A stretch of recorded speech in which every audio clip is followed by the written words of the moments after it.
Bonjour et bienvenue sur Bricole by MD. Aujourd'hui, nous allons voir comment monter un Tor pour la zéro injection sur un onduleur Hypontec. Cela permet d'adapter la production solaire à la consommation de la maison. C'est parti!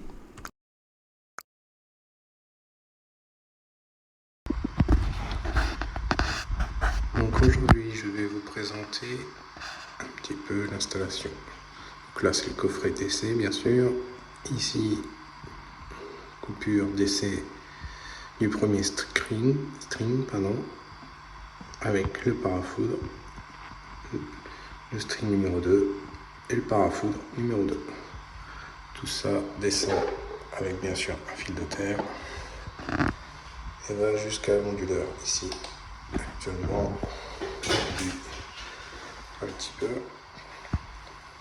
C'est la consommation de la maison, puisque ça c'est deux fils ici. Juste là, nous avons le zéro injection.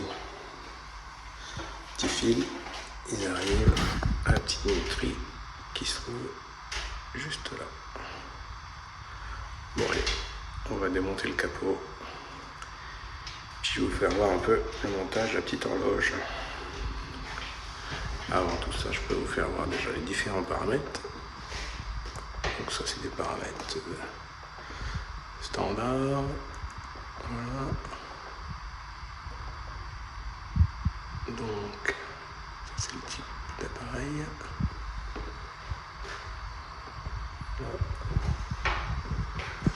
Donc ça c'est la consommation dans un sens ou dans l'autre total. Ici c'est ce qu'on a consommé à EDF et là c'est ce qu'on a transmis à EDF, sachant que ça a fonctionné une journée sans le système d'injection et que j'avais mis aussi à l'envers la pince ampérimétrique. La tension du réseau, l'ampérage et là ce qui est consommé à EDF, sachant que quand on réinjecte on est en moins quelque chose et quand on consomme on est à quelque chose, et là je ne consomme rien au niveau du réseau. Je vous ai mis le schéma de principe pour le montage justement de la petite pendule. Ce sera peut-être plus simple si vous faites pause plutôt que des explications que je vais vous donner. Et après je vous ai mis justement là le schéma sans le Tor. Donc vous voyez en rouge c'est la surproduction et ce qui est réinjecté à EDF. Donc ça c'était avant la mise en place du Tor zéro injection. Et maintenant vous voyez il n'y a plus de traces rouges sur le schéma que je vous présente. En bleu, c'est ma consommation à EDF. En vert, c'est mon autoconsommation. Et voilà, on reprend la suite. Alors, nous voilà dans le schéma de principe avec l'onduleur, le petit boîtier, le Tor de mesure sur l'arrivée EDF. Là, vous savez, votre compteur Linky, compteur d'arrivée, distributeur client. Mettez la pince ampérimétrique sur la phase juste après. Alors, pour bien installer les choses, il faut regarder ce schéma-là.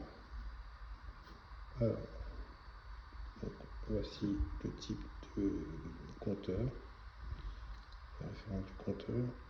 Alors, en 3 et 4, on connecte simplement une phase et un autre, une alimentation. Avant ça, il faut un petit disjoncteur de 12 ampères pour alimenter ce petit boîtier-là. Moi, il n'est pas encore été mis, il est en provisoire, mais ça devrait tarder. Et ensuite, connecté en 9 et 10, le RS485. Qu'est-ce que c'est que le RS485? Et ben, c'est la petite prise comme ça qui va aller à l'onduleur. Moi, j'ai fait des repères rouge et noir. Et après, il faut connecter. Ça, c'est le Tor de mesure en S1 blanc et S2 noir. Donc, moi, j'ai dû rallonger les fils. Donc, le blanc est un rouge et le noir est un noir. Donc ça, on se branche où? En bas ici, le tord de mesure justement. Moi j'avais inversé ces deux fils là qui fait que le compteur était en négatif quand je consommais de l'électricité. Après, pour l'onduleur Ipontec, je peux vous faire voir à l'intérieur le branchement. Donc, allez, démonter la face avant de l'onduleur et vous avez un petit truc météo. Démontage pour ça va. Je te connecte ici. Donc en réalité, ça nous donne ici le petit compteur.